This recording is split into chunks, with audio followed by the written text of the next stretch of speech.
আসসালামু আলাইকুম। এইচএসসি 24 এবং 25 ব্যাচ ঢাকা সেন্ট্রাল ইউনিভার্সিটিতে যারা অ্যাডমিশন দিবে এবছর, তো তোমাদের জন্য আমি স্ট্রাকচারাল যে ভিডিওগুলো মানে কিভাবে প্রিপারেশন নিবা, রোড ম্যাপটা কিভাবে সাজাবো, পুরো জিনিসটা আজকে থেকে শুরু করলাম ইনশাল্লাহ।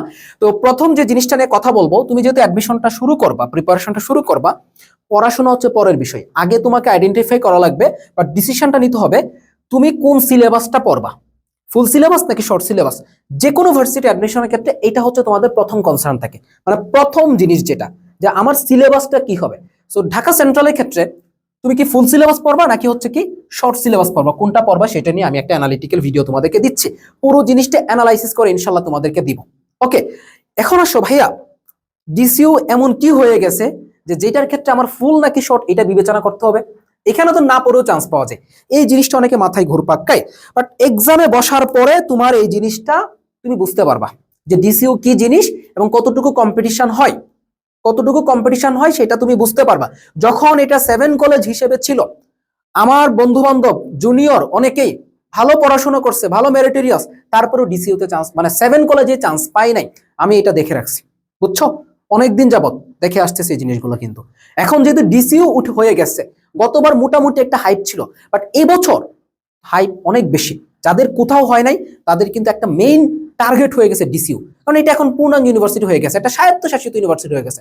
বাংলাদেশে অনেক ইউনিভার্সিটি স্বায়ত্তশাসিত না, 4টা আগে ছিল স্বায়ত্তশাসিত, 4টি ইউনিভার্সিটি স্বায়ত্তশাসিত ছিল, এটা পঞ্চম হিসেবে অ্যাড হয়েছে স্বায়ত্তশাসিত ইউনিভার্সিটি, মাথায় রাখতে হবে কিন্তু। সো সেই দিক থেকে এটা কিন্তু এখন ভালো হাইপে আছে। তো বুঝতেই পারতেছো এই বছর কম্পিটিশন কি লেভেলের হবে, বুঝছো। ওকে, যাই হোক, কম্পিটিশনের কথা পরে বলবো। এখন আসো আমরা একটু অ্যানালাইসিস করে দেখি যে দেখো আমি পুরো সিলেবাসটা অ্যানালাইসিস করলাম, কোশ্চেন ব্যাংকটা অ্যানালাইসিস করে তোমাদের জন্য জাস্ট এইটুকু একটা টেবিল সাজাইছি। ওকে, ছোট্ট একটা টেবিল, বাট এটা অ্যানালাইসিস করতে একটু টাইম লাগছে। দেখো এখানে 24-25 থেকে শুরু করে একদম 18-19 পর্যন্ত তোমাদেরকে অ্যানালাইসিসটা দেওয়া আছে। মূলত হচ্ছে তোমাদের এখানে ফুল সিলেবাস থেকে কি পরিমাণে কোয়েশ্চেন আসছে। ওকে, তো এখানে কিছু জিনিস তোমাকে একটু মার্ক করে দিই। ঢাকা সেন্ট্রাল ইউনিভার্সিটি গত বছর প্রস্তাবিত হয় 24-25 সেশন থেকে। সো এই যে 24-25 সেশনের যে কোয়েশ্চেনটা, এটা হচ্ছে ঢাকা সেন্ট্রাল ইউনিভার্সিটি কোয়েশ্চেন। ওকে, এছাড়া বাকি যতগুলো কোয়েশ্চেন এখানে আছে এগুলো হচ্ছে 7 কলেজ ছিল, ঢাকা ইউনিভার্সিটি অধিভুক্ত 7 কলেজ। ওকে, আচ্ছা, তার মধ্যে আরেকটা জিনিস একটু মার্ক করতে হবে, সেটা হচ্ছে এই যে 20-21 সেশনের আগ পর্যন্ত তখন কোনো প্রকার সিলেবাস বিভক্ত ছিল না, শর্ট ফুল বলতে কিচ্ছু ছিল না, মানে আমি যে সেশনে ছিলাম সেই পর্যন্ত পুরোটাই হচ্ছে কি সিলেবাস ছিল। তো এইটাকে আমরা ওইভাবে হিসাবে আনবো না, আমরা এই পর্যন্ত একটু বেশি হিসাব করবো। দেখো সব থেকে বেশি যে জিনিসটা প্রায়োরিটি দেবো সেটা হচ্ছে 24-25 সেশন যেহেতু ডিসিউতে ছিল। প্রথমে আসো কেমিস্ট্রির ক্ষেত্রে। দেখো 24-25 সেশনে কেমিস্ট্রিতে শর্টের বাইরে কোনো কোয়েশ্চেন আসে নাই, এবং এইবারও ইনশাল্লাহ আসবে না। কেমিস্ট্রি থেকে শর্টের বাইরে কোয়েশ্চেন কোনো ভার্সিটিতে তেমন আসে না। আরে ভাই, কেমিস্ট্রি যে সিলেবাসটা আছে শর্টেই তো সবকিছু, শর্টের বাইরে 2টা চ্যাপ্টার ল্যাবরেটরি নিরাপদ ব্যবহার এবং কি অর্থনৈতিক রসায়ন, এখান থেকে কি দিবে বলো, দেওয়ার মতো কি কিছু আছে? আদৌ নাই। সো না পড়লেও সমস্যা নেই, বাদ দাও। ফিজিক্সের ক্ষেত্রে দেখো তুমি যে ভার্সিটিতে পরীক্ষা দাও, ফিজিক্সে একটা বা 2টা কোয়েশ্চেন তুমি শর্টের বাইরে পাবা, এবং 2টা চ্যাপ্টার যদি তুমি পড়তে পারো, একটা হচ্ছে ফার্স্ট পেপার থেকে তরঙ্গ, সেকেন্ড পেপার থেকে জ্যামিতিক আলোক বিজ্ঞান, যদি পারো তাহলে পড়ে ফেলো, না পড়লেও আমার মনে হয় যে কোনো সমস্যা নেই। এইসব 1-2টা কোয়েশ্চেন নিয়ে প্যারা খাওয়ার দরকার নেই। যাদের ধরো আগের ইউনিভার্সিটির প্রিপারেশন গুলো নিতে গিয়ে জ্যামিতিক আলোক বিজ্ঞান পড়া হয়েছে, সূত্রগুলো একটু দেখে ফেলবা, যাদের তরঙ্গ পড়া হয়েছে সূত্রগুলো দেখে ফেলবা, একদম সিম্পল কোয়েশ্চেন এখান থেকে আসবে। ওকে, যদি আসে, ঠিক আছে, এই 2টা চ্যাপ্টারে বেশি ইম্পর্টেন্ট। তাহলে ফিজিক্সের ক্ষেত্রে একটা বা 2টা কোয়েশ্চেন ম্যাক্সিমাম আসতে পারে, এর বাইরে আসার সুযোগ নাই। ফিজিক্স যেহেতু একটু বড় সিলেবাস, এই জন্য হচ্ছে এখান থেকে দিয়ে দিই মাঝে মাঝে। ম্যাথের ক্ষেত্রে আসে নাই, 24-25 সেশনে আসে নাই, তারপরও ম্যাক্সিমাম একটা বা সর্বোচ্চ গেলে 2টা আসতে পারে, এর বেশি আসার কোনো সুযোগ নেই। আসলে কোন জিনিসগুলো থেকে আসবে? প্রথমে আসো ফাংশন, একটা ইম্পর্টেন্ট চ্যাপ্টার, সব জায়গায় দেখবা আসতেছে, ফাংশনটা ভালো করে পড়বা, একদম ভালো করে পড়বা, যদি পারো। আগে পড়া থাকলে পড়বা, আগে না পড়া থাকলে ফুল ধরা দরকার নেই। ফাংশনটা ইম্পর্টেন্ট আছে। দ্বিপদী বিস্তৃতি যদি আগে দেখে থাকো একবার সূত্রগুলো দেখো, না দেখলেও কোনো সমস্যা নাই।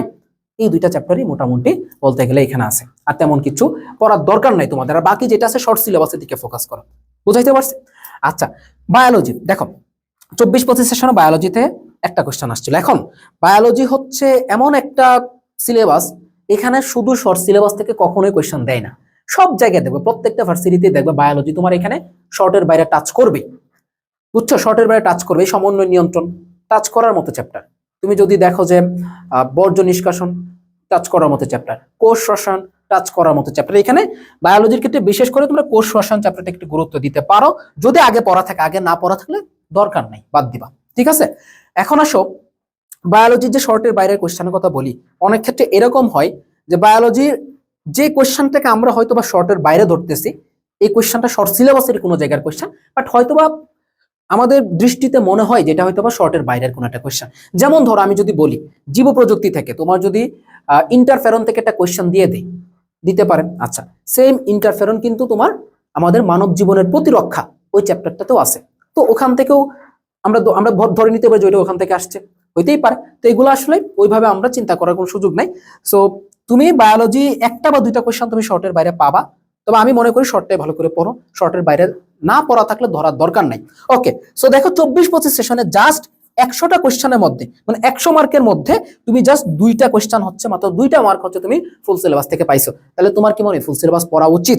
আমার মনে হয় যে পড়া উচিত না আপাত দৃষ্টিতে। এখন আসো 23-24 সেশন। দেখো 23-24 সেশন, এখানে একটু খেয়াল করো, এই সেশনগুলো কিন্তু ঢাকা ইউনিভার্সিটির অন্তর্ভুক্ত ছিল, বুঝাইতে পারছি? এই সেশনগুলো ঢাকা ইউনিভার্সিটির অন্তর্ভুক্ত ছিল। ওকে, এগুলো কিন্তু তোমার 7 কলেজ, এগুলো কিন্তু ডিসিউ না। আচ্ছা, তারপরে দেখো 23-24 সেশনে কেমিস্ট্রিতে কোনো কোশ্চেন নাই, ফিজিক্সে কোনো একটা কোশ্চেন আসছে, এটা বললাম একটা আসে, ম্যাথে একটা আসছে, তবে দেখো বায়োলজিতে 4টা। তো বায়োলজি আসবেই ভাই, শর্টের বাইরে বায়োলজি কোশ্চেন দিবেই দিবেই। তার মানে এখানে টোটাল কয়টা? 6টা আসছিল। 22-23-এ দেখো কেমিস্ট্রি থেকে একটা আসছে, ফিজিক্সে আবার 3টা, আবার ওইদিকে ম্যাথ বায়োলজিতে নাই, তাহলে কয়টা আসছে? 4টা কোশ্চেন আসছে এখানে। 21-22-এ দেখো কেমিস্ট্রি ফিজিক্সে কোনো কোশ্চেন আসে নাই, ম্যাথে একটা আসছে এবং বায়োলজিতে একটা, টোটাল কয়টা? 3টা। ওকে, এরপরে দেখো 20-21 থেকে শুরু করে এগুলোকে আমরা ওইভাবে হিসাব করব না, কারণ হচ্ছে এগুলো এমনিতেই পুরো সিলেবাস নিয়ে ছিল। তো এখানে টিচার অবভিয়াসলি এখানে কোনো চ্যাপ্টারকে আলাদা করে বিবেচনা করার সুযোগ নেই, ওনারা ওনাদের মতো করে পুরো সিলেবাসটাকেই মানে থিঙ্কিং করে ওনারা কোয়েশ্চেনগুলো করছে, তো আমরা ওইটাকে বাদ দিলাম, ওইটা আলাদা। আচ্ছা, তাহলে দেখো মোটামুটি আমরা বলতে পারি এভারেজে 2 থেকে 4টা কোয়েশ্চেন এরকম ধরো শর্টের বাইরে আসতে পারে। এখন ঢাকা সেন্ট্রালে চান্স পাওয়ার জন্য গত বছর মার্ক ছিল সম্ভবত, টেস্ট মার্ক আমার যতটুকু মনে আছে 45 বা এর আশেপাশে যারা মার্ক পাইছে তারাই হচ্ছে মোটামুটি ঢাকা সেন্ট্রালে টিকে গেছে 45-এর আশেপাশে। ওকে, তো তুমি চিন্তা করো, তোমার যদি ধরো 5টা কোয়েশ্চেন তোমার শর্টের বাইরে আসছে, বাকি 95 থেকে তুমি যদি ধরো এভারেজ 50 বা 55 ধরে রাখো, 50 ধরে রাখো, 55 তো লাগে না, 50 কি পাবা না? তো এই জন্য বলতেছি তোমাদের সিলেবাসটা, আমি তোমাদেরকে বলবো যে তোমরা ফুল সিলেবাসের দিকে তাকানোর দরকার নেই, তোমরা জাস্ট শর্ট সিলেবাসটাকে ভালো করে আয়ত্তে আনো। আয়ত্ত তোমাদের অলরেডি আছে, বাট এখন হচ্ছে সুন্দর করে রিভিশন দাও, ঢাকা সেন্ট্রাল একটা কোয়েশ্চেন ব্যাংক নাও, নিয়ে হচ্ছে সেই কোয়েশ্চেন ব্যাংকটা ভালো করে পড়তে থাকো, সাথে হচ্ছে একটু এক্সাম দাও। মোট কথা হচ্ছে কি, তোমরা এখন হচ্ছে পড়াশোনায় ফিরে আসো, পড়ার টেবিলে ফিরে আসো, বুঝছো? গুচ্ছটাকে যেভাবে টার্গেট করছিলা, গুচ্ছতে চান্স পাওয়ার জন্য তুমি যেভাবে ভ্যালু দিচ্ছিলা, সেই ভ্যালুটা হচ্ছে ডিসিউতে দাও, কারণ এছাড়া উপায় নাই ভাই, উপায় না, তোমাকে একটা ইউনিভার্সিটিতে পড়তে হবে, তো এখানে ভ্যালুটা দাও। তো এটাকে এইভাবে চিন্তা করো না যে এটা তো 7 কলেজ ছিল, আরে ভাই জগন্নাথ ইউনিভার্সিটিতে একসময় কলেজ ছিল, এখন কি ভ্যালু দিচ্ছে না মানুষ? তো এইটাও হয়তোবা এখন সবেমাত্র প্রতিষ্ঠা হয়েছে, সবেমাত্র এটা ইউনিভার্সিটি হিসেবে রূপান্তরিত হয়েছে, 1-2 বছর যাইতে দাও, দেখবে এইটা অনেক হাইপে থাকবে, এবং এটা কিন্তু বাংলাদেশে 5ম স্বায়ত্তশাসিত ইউনিভার্সিটি হচ্ছে। ঠিক আছে, তো ওইভাবে জিনিসটাকে ছোট করার কোনো সুযোগ নাই, তোমরা তোমাদের জায়গা থেকে প্রিপারেশন নাও, এবং এইবার যে পরিমাণে ডিসিউ নিয়ে স্টুডেন্টদের চাহিদা, যে পরিমাণে হাইপ, কম্পিটিশন খুব লেভেলের হবে।